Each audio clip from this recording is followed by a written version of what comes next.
ಬುರುಡೆ ಪ್ರಕರಣಕ್ಕೆ ಸಂಬಂಧಿಸಿದಂತೆ ನಮ್ಮ ಜೊತೆ ಹಿಂದುತ್ವದ ಪ್ರಖರ ವಾಗ್ಮಿ ಹಾಗೂ ಚಿಂತಕ ಚಕ್ರವರ್ತಿ ಸೂಲಿಬೆಲೆ ಅವರಿದ್ದಾರೆ. ಅವರನ್ನು ನಾವೀಗ ಮಾತಾಡಿಸ್ತಾ ಹೋಗೋಣ. ಸರ್, ಇವಾಗ ಧರ್ಮಸ್ಥಳದ ವಿಚಾರದಲ್ಲಿ ಹಲವಾರು ವಿಚಾರಣೆಗಳು ನಡೀತಾ ಇದಾವೆ. ಅದೇ ರೀತಿಯಲ್ಲಿ SIT ತನಿಖೆಗಳ ಬಗ್ಗೆನೂ ಕೆಲವೊಂದಿಷ್ಟು ಇದು ನಡೀತಾ ಇದೆ. ಸರ್, ಇದ್ರ ಬಗ್ಗೆ ಏನು ಹೇಳಿಕೆ ಇಷ್ಟ? ಒಂದು ಬಹಳ ಸಂತೋಷದ ಸಂಗತಿ, ಆರಂಭದಲ್ಲಿ SIT ತನಿಖೆ ಆಗಬೇಕು ಅಂತ ನಾವೇ ಒತ್ತಾಯಿಸಿದ್ದು. ಮತ್ತು ಅವ್ರಿಗೂ ಇತ್ತು ಎರಡು ಟೀಮ್ನವರಿಗೆ. ಈಗ ನಾನು ಧರ್ಮಸ್ಥಳದ ಪರವಾಗಿರುವಂಥ ಟೀಮು, ವಿರುದ್ಧವಾಗಿರುವಂಥ ಟೀಮು ಅವರು ಇಂಥವರೇ SITಲಿರಬೇಕು, ಇಂಥವರೇ ಕೇಳ್ಕೊಳ್ಬೇಕು ಅಂತಿದ್ರು. ಅಫ್ಕೋರ್ಸ್ ನಾವಷ್ಟು ಪರ್ಟಿಕ್ಯುಲರ್ ಆಗಿ ಇರಲಿಲ್ಲ. ಆದರೆ ಯಾರಾದರೂ ಸರಿ SIT ತನಿಖೆ ಆಗ್ಬಿಡ್ಲಿ ಅಂತ ನಾವು ಬಯಸ್ತಾ ಇದ್ವಿ. ಅದಕ್ಕೆ ತಕ್ಕಂತೆ SIT ತನಿಖೆ ನಡೀತು. 1, 2, 3, 4ರಿಂದ ಹಿಡಿದು 17ನೇ ಗುಂಡಿವರೆಗೂ ಏನು ತೋಡಿದ್ರು, 22 ಅಡಿ ಆಳದವರೆಗೂ ತೋಡಿದ್ರು, ನೀರು ಸಿಕ್ತೆ ಹೊರತು ಒಂದು ಕೂಡ ಶವ ಸಿಗಲಿಲ್ಲ. ಇಡೀ ರಾಜ್ಯ ಅದನ್ನು ನೋಡಿದೆ. ಅದರ ಜೊತೆಗೆ ಬಹಳ ದೊಡ್ಡ ಟ್ವಿಸ್ಟ್ ಏನು ಬಂತು ಅಂತಂದ್ರೆ, ಯಾರು ಅನನ್ಯ ಭಟ್ ಅನ್ನೋಂಥ ಒಂದು ಹೊಸ ಇಲ್ಲದ ಮಗುವನ್ನು ಹುಟ್ಟಿಸ್ಕೊಂಡು ಬಂದಿದ್ರು, ಆ ತಾಯಿ ನಾನು ಸುಳ್ಳು ಹೇಳಿದ್ದೀನಿ, ಇವರು ಒತ್ತಾಯಕ್ಕೆ ಮಣಿದು ಅಂತ ಹೇಳಿರೋದು ಬಹಳ ದೊಡ್ಡ ಸಂಗತಿ. ದಿನ ಬೆಳಗಾದ್ರೆ ಒಬ್ಬೊಬ್ಬರೇ ಕನ್ಫೆಸ್ ಮಾಡ್ಕೊಳ್ತಾ ಇರೋದು ಬಹಳ ಸಂತೋಷ. ಸುಳ್ಳಿಗೆ ಬಹಳ ವ್ಯಾಪ್ತಿ ಇಲ್ಲ. ವ್ಯಾಪ್ತಿ ದೊಡ್ಡದಿರ್ಬೋದು, ಆಳ ಇಲ್ಲ. ಆದರೆ ಸತ್ಯ ನಿಧಾನವಾಗಿದ್ರೂ ಅದು ತುಂಬಾ ಆಳಕ್ಕಿರುವಂಥದ್ದು. ಹೀಗಾಗಿ ಸತ್ಯದ ಮೇಲೆ ಆ ವಿಶ್ವಾಸ ಏನು ಅವತ್ತಿಟ್ಟಿದ್ವಿ, ಇವತ್ತು ಗೆಲುವು ಸಾಧಿಸಿದ್ದೀವಿ ಅಂತ ಖುಷಿ ಅನ್ಸುತ್ತೆ ನನಗೆ. ಸರ್, ಸರ್ಕಾರ ಇವಾಗ ಏನು ಮಾಡಿದೆ ಅಂದರೆ, ಮೊದಲು ಅಂದರೆ ಚಿನ್ನೈನ ವಿಚಾರಣೆ ಮಾಡೋದಕ್ಕಿಂತ ಮೊದಲು ಬುರುಡೆ ಬಂದಾಗ ಡೈರೆಕ್ಟ್ ಆಗಿ ಅಗಿಲಿಕ್ಕೆ ಅನುಮತಿಯನ್ನು ಕೊಟ್ಟರು. ಅದಾದ ನಂತರ ಈಗ ಚಿನ್ನೈನ ವಿಚಾರಣೆ ಕೈಗೆತ್ತಿಕೊಂಡಿದ್ದಾರೆ. ಸರ್, ಜನ ಏನು ಹೇಳೋದು ಅಂದರೆ, ಮುಂಚೆನೇ ಚಿನ್ನೈನ ವಿಚಾರಣೆ ಮಾಡಬೇಕಿತ್ತು ಅಂತ. ಇದ್ರ ಅಬ್ಸಲ್ಯೂಟ್ಲಿ ಮಾಡಬೇಕಾಗಿತ್ತು. ಚೆನ್ನಯ್ಯ ಯಾರು, ಎಲ್ಲಿಂದ ಬಂದ, ಬುರುಡೆ ಎಲ್ಲಿಂದ ಸಿಕ್ತು ಅಂತ ಕೇಳಬೇಕಿತ್ತು. ಈಗ ಯಾವುದೇ ಒಂದು ಬುರುಡೆ ನಾನು ಕೈಯಲ್ಲಿ ತಗೊಂಡು ಬಂದೆ ಅಂತಂದ್ರೆ, ಅದು ಯಾರೋ ತುಂಬಾ ಶ್ರದ್ಧೆಯಿಂದ ಹೂಳಿರ್ತಾರಲ್ವಾ, ಹೂಳಿರೋ ಬುರುಡೆನ ತೆಗೆಯುವಂತ ಅಧಿಕಾರ ನಮ್ಗೆ ಯಾರಿಗೂ ಇಲ್ಲ.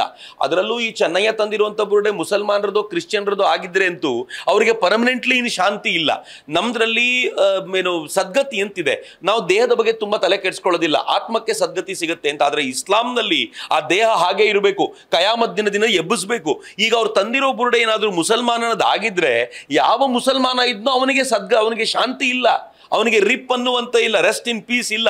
ಯಾಕಂದ್ರೆ ತಲೆಬುರುಡೆಯೇ ಇಲ್ಲ ಅಂತಂದ್ರೆ ಕಯಾಮತ್ ದಿನ ಏನು ಎಬ್ಬಿಸೋದು? ಹೀಗಾಗಿ ವಿಚಾರಣೆ ಅಲ್ಲಿಂದ ಶುರುವಾಗಬೇಕಾಗಿತ್ತು. ಆದ್ರೆ ಏನಿಯೋ ನಮ್ಗೆ ಅದರ ವಿರೋಧ ಇಲ್ಲ. ಅಫ್ಕೋರ್ಸ್ ಸರ್ಕಾರ ಮಾಡಿದ ತಪ್ಪು. SIT ರಚನೆಯ ಕುರಿತಂತೆ ನಾನು ಲಾಯರ್ ಜೊತೆ ಮಾತಾಡಿದಾಗ ಒಂದು ಗೈಡ್ ಲೈನ್ಸ್ ಏನು ಇಲ್ಲದೆ ಇರೋದ್ರಿಂದ ಸರ್ಕಾರ ಏನೋ ನಿರ್ಣಯ ತೆಗೆದುಕೊಳ್ತು. ಆದ್ರೆ ಈಗ ಸರಿಯಾಗಿರುವಂತ ಚರ್ಚೆ ಆಗಬೇಕಾಗಿದೆ. ಆಗ್ಲಿಲ್ಲ ಅಂತಂದ್ರೆ ಅಫ್ಕೋರ್ಸ್ ನಾವು ಹೋರಾಟ ಮಾಡ್ತೀವಿ. ಇಡೀ ರಾಜ್ಯ ಇದಕ್ಕೆ ಒಂದಾಗಿದೆ. ಸರಿಯಾದ ವಿಚಾರಣೆ ನಡಿಬೇಕು ಅನ್ನುವಂತ ಆಗ್ರಹ ಡೆಫಿನೆಟ್ಲಿ ಇದೆ. ಚೆನ್ನಯ್ಯ ದಿನ ಬೆಳಗಾದ್ರೆ ಒಂದು ಹೇಳಿಕೆಯನ್ನು ಕೊಡ್ತಾ ಇರೋದು ನೋಡಿದ್ರೆ ಬಹಳ ಬೇಗ ಈ ಕಲ್ಪ್ರಿಟ್ಗಳೆಲ್ಲ ಹಾಕೋತಾರೆ ಅಂತ ಅನ್ಸುತ್ತೆ ನನಗೆ.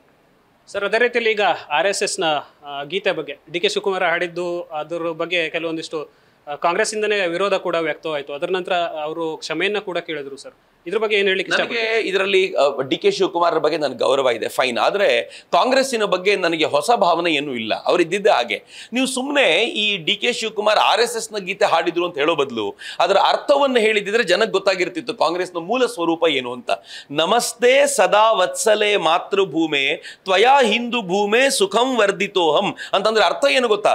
ಸದಾ ವತ್ಸಲೆಯಾಗಿರುವಂತ ಮಾತೃಭೂಮಿಯೇ ನಿನಗೆ ನಮಸ್ಕಾರ ಅಂತ ಹೇಳೋದು. ವತ್ಸಲೆ ಅಂತಂದ್ರೆ ಏನು?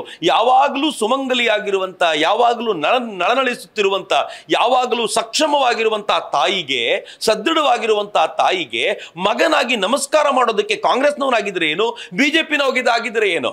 ಅದರ ಸಾಲುಗಳು ಎಷ್ಟು ಸುಂದರ ಅಂತಂದ್ರೆ, DK ಶಿವಕುಮಾರ್ ಅವರು ಅದನ್ನ ಹಾಡಿ ನನಗೂ ಗೊತ್ತು ಕಣಪ್ಪ ಇದೆಲ್ಲವೂ ಅಂತ ಹೇಳಿರೋದನ್ನ ನೀವು ಕ್ಷಮೆ ಕೇಳಬೇಕು ಅಂತ ಹೇಳಿದ್ರೆ, ಅವರಿಗೆ ಮಾತೃಭೂಮಿ ಮೇಲಿರುವಂತ ಗೌರವ ಎಂತದ್ದು, ಮಾತೃಭೂಮಿನ ಕಂಡ್ರೆ ಎಷ್ಟು ಆಕ್ರೋಶ ಇದೆ ಕಾಂಗ್ರೆಸ್ನವರಿಗೆ. ಇದನ್ನ ಮಾತೃಭೂಮಿ ಅಂತ ಹೇಳೋದನ್ನ ಅವರು ದ್ವೇಷಿಸ್ತಾರೆ.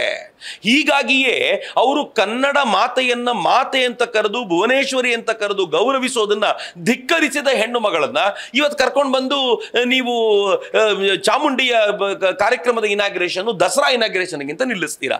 ಅಂದ್ರೆ ಅವರಿಗೆ ಹಿಂದುತ್ವದ ವಿರೋಧ ಇದೆ, ಈ ದೇಶದ ಕುರಿತಂತ ವಿರೋಧಗಳಿವೆ, ಮಾತೃಭೂಮಿ ಅಂತ ನಾವು ಕರೆಯೋದ್ರ ಕುರಿತಂತೆ ವಿರೋಧ ಇದೆ. ಅವ್ರು ಬೇರೆಲ್ಲ ಬಿಡಿ, ಅಕಸ್ಮಾತ್ ಏನಾದ್ರೂ ನಮಸ್ತೆ ಸದಾ ವತ್ಸರೆ ಅಲ್ಲದೆ ಒಂದೇ ಮಾತರಂ ಅಂತವ್ರು ಏನಾದ್ರು ಹಾಡ್ಬಿಟ್ಟಿದ್ರೆ ಅದಕ್ಕೂ ಸಾರಿ ಕೇಳಬೇಕಾಗಿತ್ತು DK ಶಿವಕುಮಾರ್. ಯಾಕೆ ಅಂತಂದ್ರೆ ಒಂದೇ ಮಾತರಂ ಅನ್ನೋದು ಮುಸಲ್ಮಾನರಿಗೆ ಇಷ್ಟ ಆಗೋದಿಲ್ಲ. ಈ ಭಾರತ ಮಾತೆಯನ್ನ ಮಾತೆ ಅಂತ ಕರೆಯೋದು, ದುರ್ಗೆ ಅಂತ ಕರೆಯೋದು, ಕಾಳಿ ಅಂತ ಕರೆಯೋದು ಅದು ಮುಸಲ್ಮಾನರಿಗೆ ಇಷ್ಟ ಆಗೋದಿಲ್ಲ.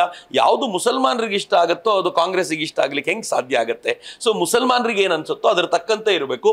ಹಿಂಗಾಗಿ ನನಗೇನು ಬಹಳ ಹೊಸ್ತು ಅನ್ಸಲ್ಲ, ಕನ್ನಡಿಗರಿಗೆ ಇದು ಬಹಳ ಹೊಸ್ತು ಅನ್ಸಿದ್ರೆ ನಂಗೆ ಆಶ್ಚರ್ಯ ಅನ್ಸತ್ತಷ್ಟೇ. ಇವಿಷ್ಟು ಸದ್ಯದ ವಿಚಾರ ಕುರಿತಂತೆ ಚಕ್ರವರ್ತಿ ಸೂಲಿಬೆಲೆ ಅವರ ಮಾತು. Shridhar, GH news first, Sirsi. News first ನಿರ್ಭೀತಿಯಿಂದ ನಿಮ್ಮ ಪರವಾಗಿ.